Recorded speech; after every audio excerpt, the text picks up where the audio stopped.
Mateus capítulo 8, versículos 14 e 15, diz assim: Tendo Jesus chegado à casa de Pedro, viu a sogra deste acamada e ardendo em febre.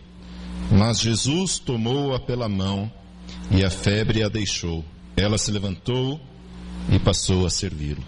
Vamos orar. Senhor Deus, Tu que és o mesmo Deus ontem, hoje, eternamente, Deus que cura, nós clamamos, Senhor, a Tua presença nessa noite em nossas vidas, Senhor. Ó Pai, venha nessa noite curar as nossas vidas. Venha, Senhor Deus, curar aquilo que precisa ser curado, restaurar aquilo que precisa ser restaurado, Senhor. Que o Senhor tenha liberdade em nossas vidas, Pai. Que o Senhor tenha liberdade em nosso meio em fazer a Tua vontade. Em nome de Jesus. Amém. Apenas 2 versículos que nós lemos do livro de Mateus, falando sobre a cura da sogra de Pedro. A sogra de Pedro, diz a palavra de Deus, que estava acamada, com muita febre. E naquela época não tinha dipirona, né, AS. Naquela época era a simpatia. E para quem não acreditava nessas coisas, sabe que não adianta, só Deus, porque Deus adianta. E diz a palavra que a sogra de Pedro estava com febre, e Jesus chegando, né, tanto que a gente percebe que Pedro nem tinha ido, né, que nem outros textos mostram que era Tiago e João só que foram. Pedro provavelmente já estava lá cuidando da mãe dele, da sogra dele, e Jesus, quando chega, olha aquela mulher na cama, toma pela mão, cura aquela mulher, ela passa a servi-los. Eu gostaria de refletir sobre isso nessa noite. Sobre apenas esses 2 versículos mostram o que Jesus ele pode fazer nas nossas vidas. O que Jesus ele tem poder para fazer. Algumas coisas me chamaram a atenção. Apenas desses 2 versículos, algumas coisas me chamam a atenção. A primeira delas é que Pedro era casado. Provavelmente nós temos a imagem do apóstolo Pedro, né, como todos os discípulos de Jesus, os apóstolos de Jesus, eles como sendo homens que iam sozinhos. Efetivamente, e provavelmente eles estavam sozinhos, mas eles tinham mulheres também que os acompanhavam. Pedro era casado, Pedro tinha mulher, e que bênção são as mulheres, Quem é o marido aí que pode dizer minha mulher é uma bênção? Amém? Amém. E as mulheres? Quantos podem dizer meu marido é uma bênção? Amém? Eu não ouvi tantos améns não nas mulheres, mas tudo bem, né? Eu ouvi mais bênção dos homens, né? Ô, pastor, minha mulher é uma bênção. Mulher e pastor, amém, né? Pastor, amém. Amém, vai, amém. E as mulheres são uma bênção na vida dos homens, né? Aliás, é interessante, a mulher de Pedro, ela não é citada na Bíblia. Somente a sogra dele é citada, né? Já pensou se você fosse a mulher de Pedro? Você é mulher? Pedro fez tanta coisa, Pedro, ele é tido como aquele apóstolo mais sanguíneo, aquele apóstolo que mais teve, um dos apóstolos que mais estiveram do lado de Jesus, e nem citou o nome da mulher dele, ainda foi citar a sogra ainda, Ai, se fosse comigo, Fala da sogra, mas não fala de mim, não sabe o que eu passo, Aliás, muitos homens não sabem o que as mulheres passam, Nós que somos homens, nós não sabemos o valor que existem nas mulheres muitas vezes, como as mulheres são valorosas, como as mulheres elas conseguem, eu fico impressionado com a resistência que as mulheres têm, quando eu olho para minha esposa, quando eu olho para minha mãe, mulheres elas têm uma resistência fora do comum. Eu, quando eu vou fazer alguma coisa, já estou cansado. Às vezes eu vejo que as mulheres elas têm aquela força para estar desde manhãzinha até a noite lá trabalhando, Homem não, homem é diferente. Vai pregar um prego na parede às 8 da manhã, às 8h15 para e fala, estou cansado, e fica a tarde inteira no sofá, até a noite, fala, estou cansado, Já as mulheres não, as mulheres têm uma resistência, as mulheres são valorosas, e isso, meus irmãos, nós vemos que a bênção que é a mulher, a bênção que a família é no ministério, a bênção que as mulheres são no reino de Deus, a bênção que as mulheres são na vida dos seus maridos.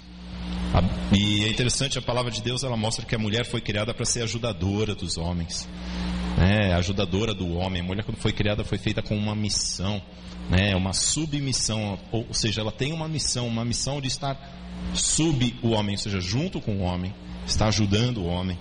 E assim acontecia na palavra de Deus, né? Aqui nos evangelhos nós não vemos muito as mulheres, vemos algumas outras, mas as mulheres estavam sim nos ministérios com os apóstolos. Olha lá em 1 Coríntios capítulo 9, versículo 5. Olha que o apóstolo Paulo fala: não temos nós direito de levar conosco uma mulher irmã, como também os demais apóstolos e os irmãos do Senhor e Cefas, né? Olha aqui o que diz o apóstolo Paulo, ele está falando: olha, nós também não temos direito de levar nossas mulheres nas convenções evangelísticas, né? Nas missões, né? Assim como os apóstolos fazem, assim como Pedro faz. Então as mulheres nos levam a crer que provavelmente as mulheres estavam sim com os apóstolos, né? Elas não são citadas, mas elas estavam sim com os apóstolos, né? Você acha que homem sabe cozinhar? Não menosprezando as mulheres, dizendo que elas só cozinham, né? E que elas só servem para isso no reino de Deus, né? Não.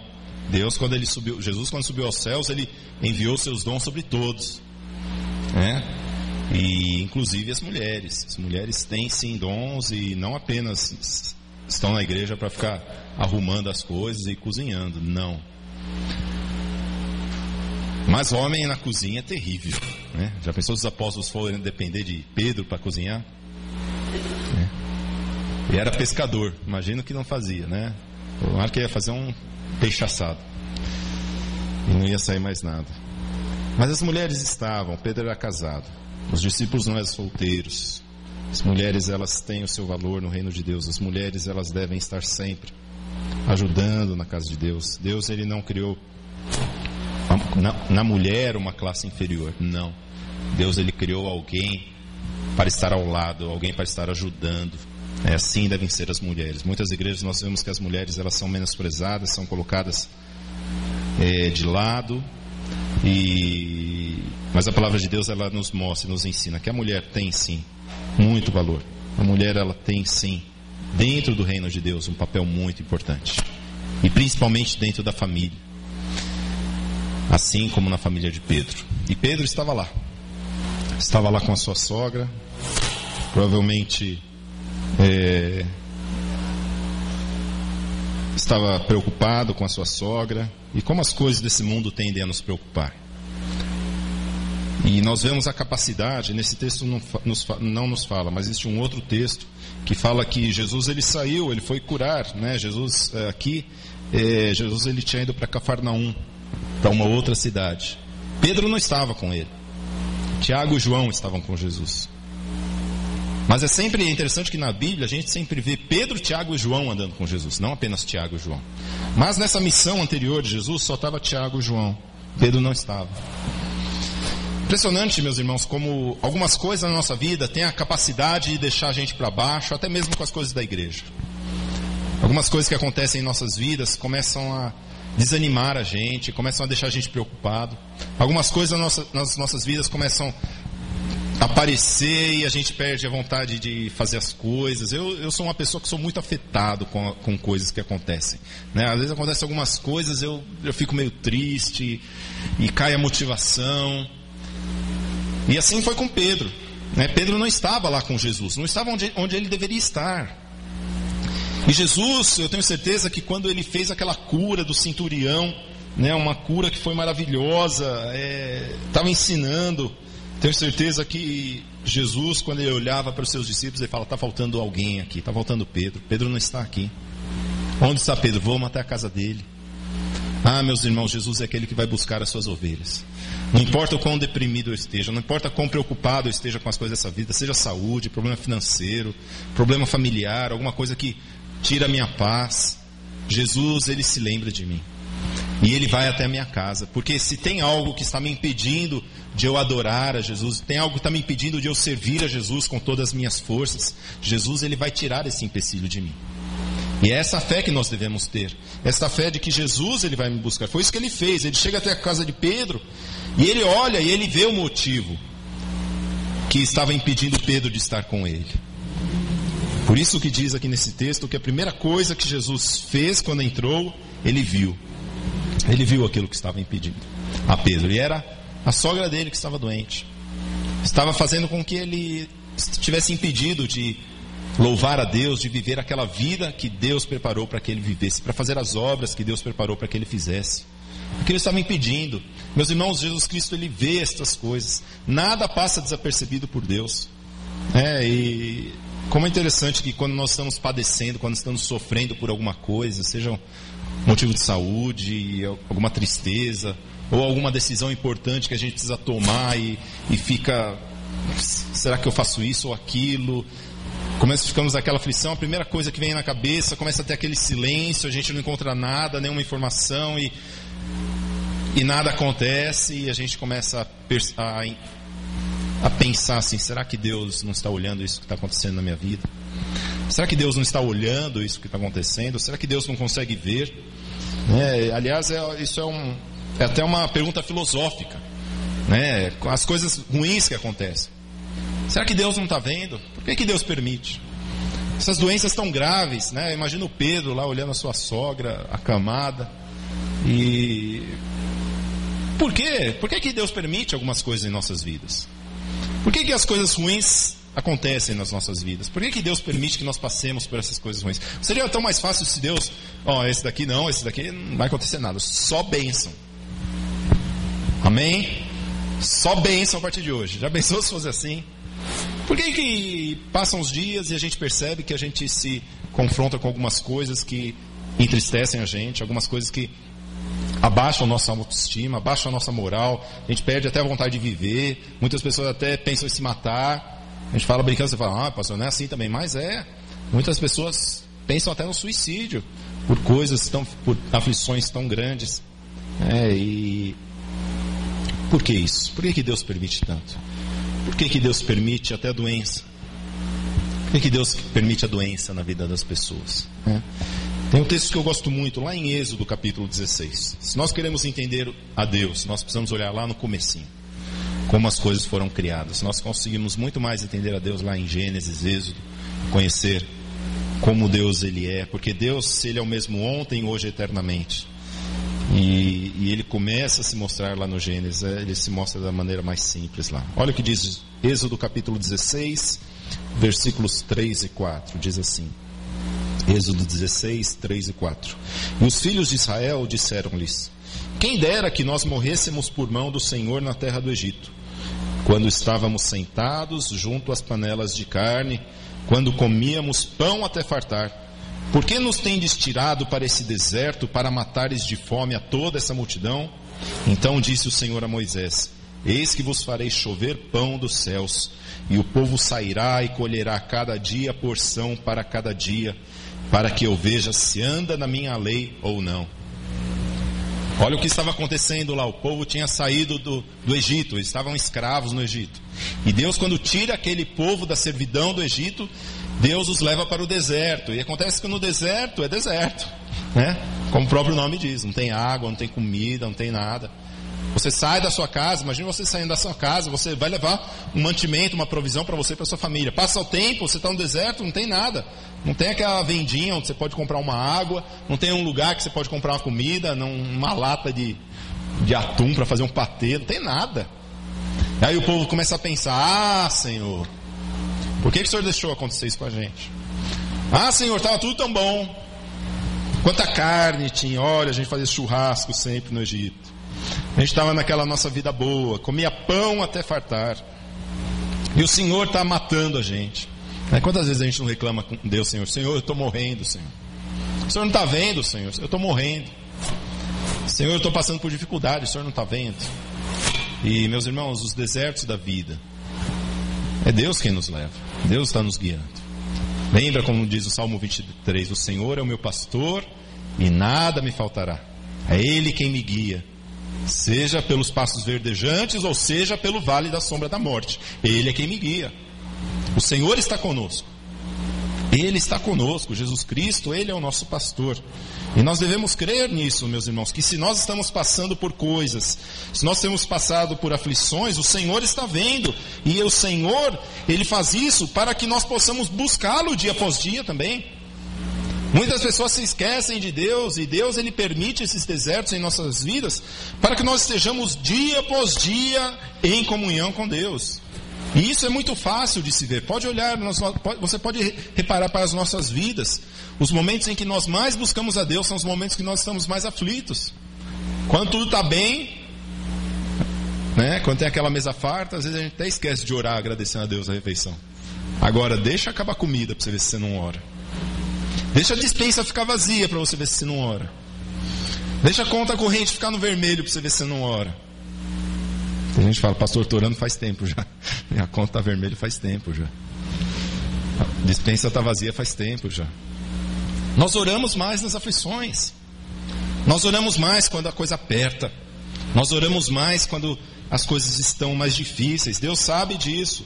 E olha o que Deus fala: eis que vos farei chover pão dos céus. Não é do forno que vai cair, não. Sabe por quê, meus irmãos? Se nós queremos ver os milagres de Deus na nossa vida, se você quer viver no sobrenatural, ver Deus agindo na sua vida, né? Às vezes essas coisas de Deus parece que é coisa que só acontece no vizinho, né? Só acontece com as outras pessoas. Comigo eu nunca vi um milagre comigo. Mas quando eu vou na igreja, vai o irmão dar o testemunho. Ah, que bênção. Mas na minha vida não acontece nada. Meus irmãos, se nós queremos ver chover pão do céu na nossa vida, se nós queremos ver a provisão de Deus, ela cair dos céus, nós precisamos entender esse deserto de Deus, que no deserto nós devemos buscar a Deus dia após dia.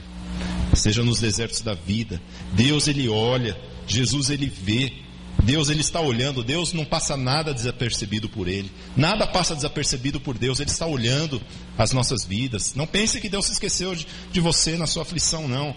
Deus ele não se esquece de nós. Deus ele ouve, Deus ele está atento ao nosso clamor, e ele fará o sobrenatural de uma maneira maravilhosa nas nossas vidas no tempo certo. Deus ele é maravilhoso, ele olha. Jesus Cristo ele vê. Jesus, quando ele entrou naquela casa, na casa de Pedro, ele olhou. A primeira coisa que diz que Jesus fez quando ele entrou naquela casa, ele olhou, ele viu a sogra de Pedro. Ele não somente olhou, porque Deus ele é compassivo. E existe uma coisa muito interessante em Deus, que Deus, quando ele olha, existe algo dentro de Deus que o faz fazer alguma coisa. É diferente da gente, às vezes passa por alguém pobre, algum mendigo na rua, ou algum bêbado caído. A gente passa, ou você passa meio de lado e fala, não quero nada comigo. Ou até você olha com compaixão a essa pessoa, mas aquela compaixão não te leva a fazer nada. Mas Jesus Cristo é diferente, meus irmãos. A compaixão de Jesus move ele a fazer alguma coisa. A compaixão de Jesus, ele não somente olha, mas ele também vai e cura aquelas pessoas. Jesus ele curou as pessoas. E ainda no livro de Êxodo, Deus ele também curava. Não pensa que a cura de Deus foi algo que veio quando Jesus veio. Não, Deus ele cura. Curava antes de Jesus, curou em Jesus e continuará curando enquanto houver doença. Deus ele cura. Olha lá em Êxodo capítulo 15, um pouco antes, Êxodo capítulo 15, versículo 26. Êxodo 15, versículo 26, diz assim: e disse, se ouvires atentamente a voz do Senhor teu Deus, e fizeres o que é reto diante dos seus olhos, e inclinares os teus ouvidos a seus mandamentos, e guardares todos os seus estatutos, nenhuma das enfermidades porei sobre ti que pus sobre o Egito, porque eu sou o Senhor que te sara. Vamos repetir? Eu sou o Senhor que te sara. Deus sara, Deus cura. Eu aprendi isso desde cedo. Eu nasci, os meus pais, eles já eram da igreja, eles eram da igreja do Evangelho Quadrangular. Não sei quantos sabem a igreja do Evangelho Quadrangular, porque são 4 pontos: que Jesus Cristo salva, cura, batiza com o Espírito Santo e voltará. Então eu aprendi desde cedo que Jesus Cristo ele curava. E parece que ultimamente estão meio sumidas as curas, né? A cura assim, só quando vem um grande conferencista e a gente vê as curas. Mas eu quero dizer que Jesus continua curando. Temos casos até aqui na nossa igreja de cura de câncer, não sei se você sabe. Aqui na igreja Jesus cura. Você crê nisso? Jesus cura. Aliás, sabe quantas pessoas Jesus curou no ministério dele? Alguém fala aí, quantas pessoas? 100? 200? Quantas pessoas? Sabe quantas? Todas. Todas as pessoas ele curou. Não foi ninguém até Jesus que me disse: Senhor, me sara, que ele não curou. Não existiu uma pessoa que foi até Jesus e falou: Senhor, me sara, Senhor, eu estou doente. E Jesus Cristo não sarou aquela pessoa. Existem sim algumas pessoas que foram até Jesus e ficou só na cura do corpo. Parece que não foi além, não era aquilo que Jesus faz. Porque nós vamos entender um pouco que Jesus ele quer fazer mais por nós. Não é só a cura do nosso corpo. Mas Jesus ele pode curar a todos, meus irmãos. E esse Jesus Cristo ele está vivo hoje. Jesus Cristo ele continua curando. E ele quer curar, e ele cura o nosso corpo por completo. Jesus é aquele que pode restaurar todas as coisas, é aquele que faz de novo todas as coisas. Ele é o nosso Criador, foi ele quem criou o homem. E ele, em criando o homem, ele conhece o homem como funciona. Ele é o médico dos médicos, ele conhece tudo que se passa nos nossos corpos. Ele conhece, ele pode ver, e ele cura. Jesus ele cura, Jesus ele pode curar. E é interessante o processo de cura de Jesus, porque ele cura o corpo nosso por completo, o nosso corpo, a nossa alma e o nosso espírito. Aliás, é interessante, eu fui várias vezes já para a Ásia, e todas as vezes que eu vou para lá, eu torço muito para não ficar doente, porque eu já vi os médicos que tem lá, né? Primeiro você vai, aí você entra lá, tem uns negócios acesos lá, né? Porque parece que o hospital parece um templo, não parece um hospital, né? Porque as pessoas, né, você chega lá, aí não são todos os hospitais, né? Existem muitos hospitais lá que já tem a medicina, né, avançada, mas tem algumas medicinas alternativas, digamos assim, que os ocidentais chamam de alternativas, que a gente olha e será que esse negócio funciona mesmo? Tem algumas coisas que você olha, algumas medicinas que não são comprovadas pelo SUS, digamos assim, né? Não fazem parte do rol do SUS, mas é o que a medicina brasileira chama de medicina alternativa, né? Seja algumas coisas, algumas práticas orientais, alguns banhos, algumas coisas, até práticas que já estão mais avançadas, ainda próximas de comprovação científica, né? Como acupuntura ou outros tipos, né, mais orientais. Essas coisas que vêm muito orientais. Só que sempre quando a gente chega com essas coisas, a gente sempre fica pulga atrás da orelha: será que isso daí funciona mesmo ou não?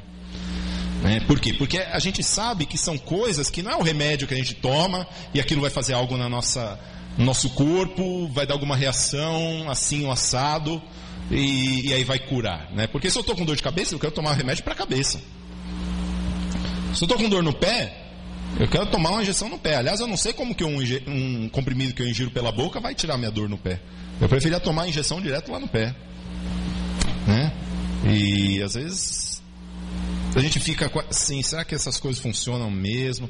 Porque o oriental ele tem uma visão diferente do ocidental.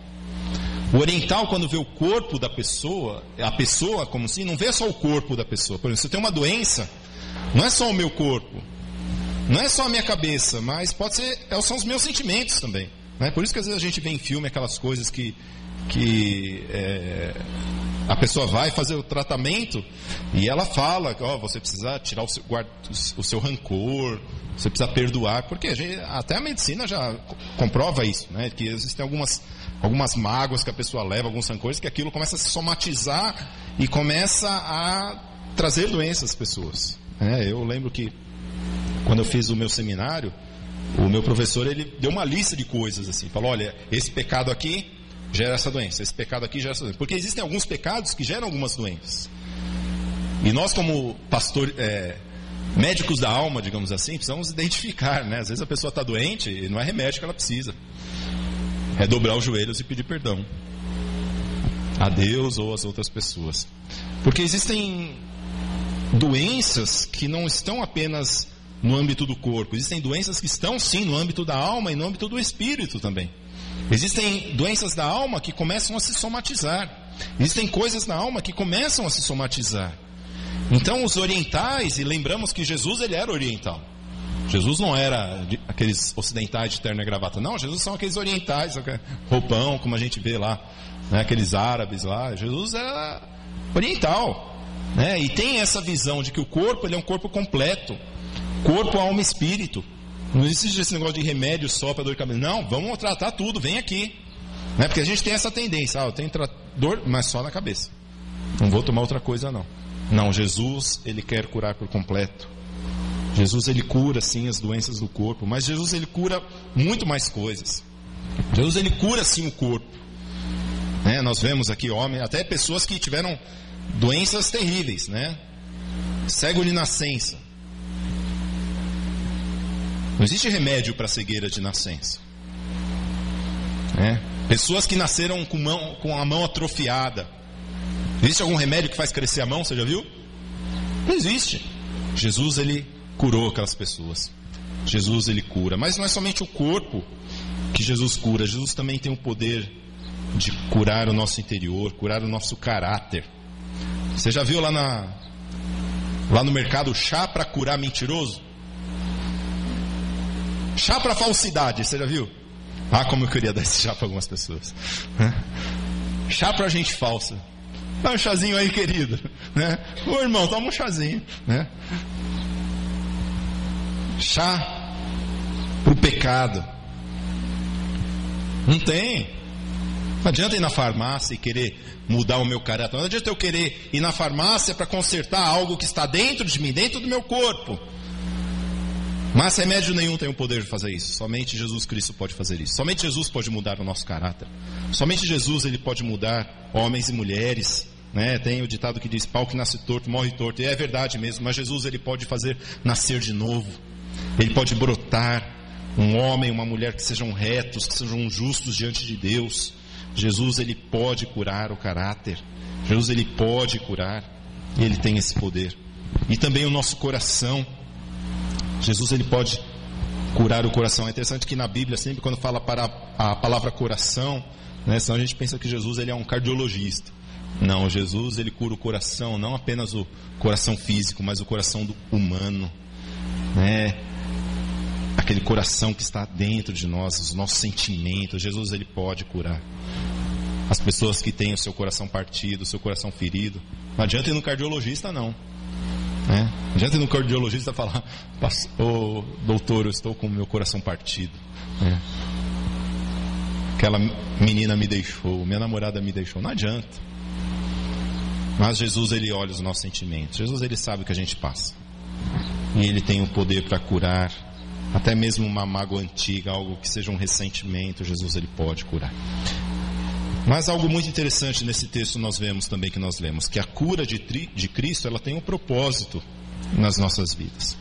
Jesus não apenas cura como um médico cura, porque se eu tenho uma doença, você pode ter uma doença, você vai até o médico e você fala, olha doutor, eu tenho essa doença assim, assim, assim, e o médico vai puxar lá, os seus instrumentos, vai começar a te medir, vai falar, diga 33, você vai lá, ele mede você, ausculta você e vai começar a te examinar, talvez um exame de sangue, e aí depois ele vai olhar o laudo e vai te passar algum remédio, você vai, toma um remédio, tá bom, dá um retorno, depois de um mês, olha, agora tudo bem, pode ir para casa, e você nunca mais vê aquela pessoa. E você está curado, você foi curado, e está tudo bem, agora você pode continuar a sua vida do jeito que está. Jesus não é assim. Não é para isso que Jesus cura. Aliás, a cura e qualquer coisa que Jesus faz na nossa vida não é com esse intuito de que eu vou sair do meu deserto e agora eu vou para um lugar bom. Não, Deus, Ele é aquele que tira a gente da nossa região de conforto. Não foi para isso que Jesus curou. Olha lá um outro texto em João capítulo 9, versículos 1, 2 e 3. A cura de Cristo, ela tem sim um propósito em nossas vidas. João capítulo 9, versículos 1 a 3, diz assim: E passando Jesus viu um homem cego de nascença, e seus discípulos lhe perguntaram dizendo, Rabi, quem pecou, este ou seus pais, para que nascesse cego? Jesus respondeu, nem ele pecou, nem seus pais, mas foi assim, para que se manifestem nele as obras de Deus. Para que se manifestem nele as obras de Deus. Veja, não é a obra de Deus. Porque Jesus não podia fazer uma obra só e curar ele. Mas são as obras de Deus que deveriam se manifestar nele. Ou seja, Jesus, ele tinha um propósito naquele cego de nascença, naquele cego que ele também curou. É que ele começasse a fazer as obras de Deus. Assim aconteceu com a sogra de Pedro. Olha o que acontece quando ela é curada. Olha lá o versículo 15 novamente. Jesus tomou-a pela mão e a febre a deixou. Ela se levantou e passou a servi-lo. A sogra de Pedro, quando se levanta, quando ela é curada, ela passa a servir a Jesus. Meus irmãos, Jesus, Ele nos cura sim, mas depois que Jesus cura, depois que Deus nos cura, Ele quer fazer algo através de nós. Depois que Deus, Ele age nas nossas vidas, Ele quer fazer mais do que isso nas nossas vidas, né? Seria mais ou menos assim. Quem aqui já tomou água num copo sujo? Quem gosta de tomar água em copo sujo? Pega um copo de vidro, vai lá no barro, dá uma chafurdada no copo, aí só tira o excesso assim, né? Chacoalha a mão para tirar o excesso, aí vai lá, enche com uma água mineral e bebe. Você faz isso? E copo furado? Quem já bebeu água em copo furado? Só se for sem querer, né? Porque você já dá a primeira, já baba tudo e para, tá coisa errada, não tá bom. Meus irmãos, Deus, quando Ele quer agir através das nossas vidas, e a palavra de Deus fala que nós somos vasos, instrumentos nas mãos de Deus, vasos com os quais Deus Ele quer derramar a sua graça, e Ele fala, rios de águas vivas vão fluir. Deus, Ele não quer trabalhar em copo sujo, Deus não quer trabalhar em copo furado. Por isso que Deus perdoa, por isso que Deus limpa, por isso que Deus purifica, por isso que Deus cura, porque Ele quer que nós sejamos perfeitos para fazer a sua obra. É por isso que nós somos curados, é para fazer as obras de Deus. Por isso que Jesus, Ele nos cura, por isso que Ele se deu por nós. Olha o que diz Tito capítulo 2, versículo 14: o qual se deu a si mesmo por nós, para nos remir de toda iniquidade e purificar para si um povo especial seu, zeloso de boas obras. Ah, meus irmãos, é para isso que Jesus Ele nos cura, para isso que Jesus Ele quer transformar as nossas vidas, é para isso que Jesus Ele quer agir em nossas vidas, é para que nós estejamos limpos, estejamos purificados, estejamos sãos para fazer a obra. É para isso que Jesus nos cura. Assim foi com a sogra de Pedro, ela entendeu isso. Assim que ela foi curada, ela passou a servir a Jesus.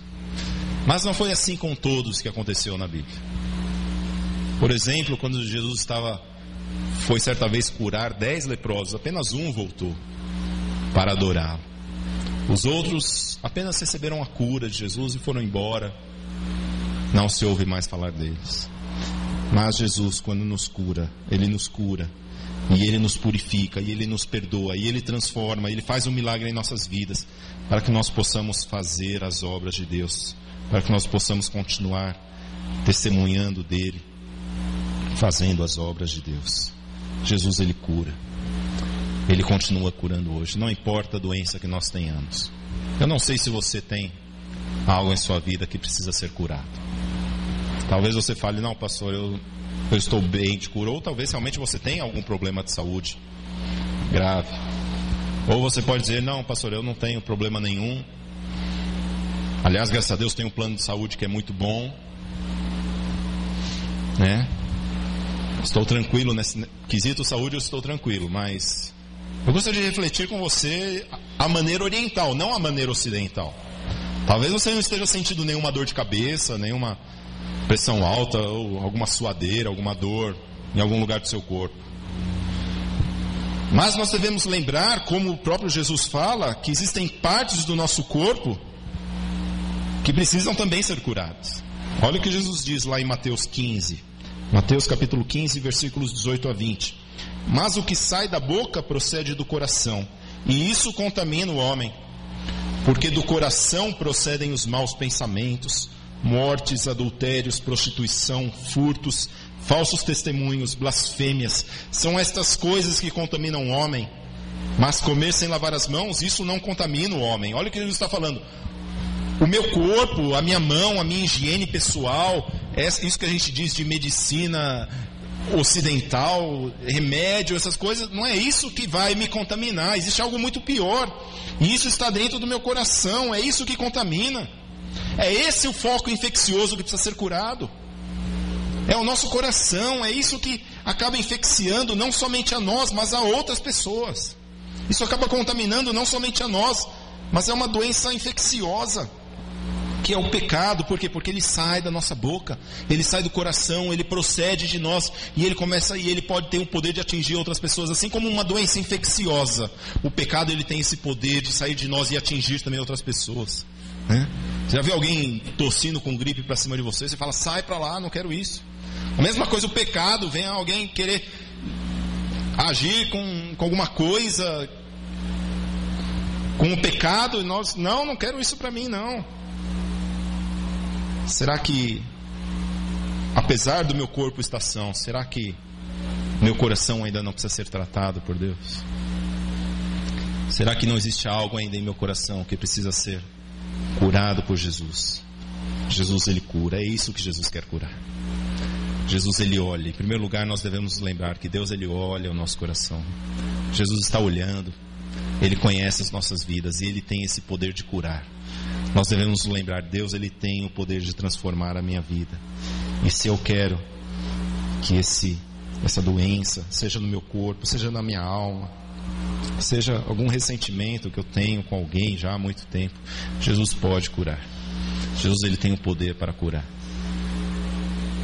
E que Deus abençoe as nossas vidas, que nós possamos sempre crer nessa cura de Jesus nos desertos da nossa vida. A minha oração é que você creia sempre que Jesus, ele pode curar. Ele é o mesmo ontem, hoje e eternamente, e ele pode curar você.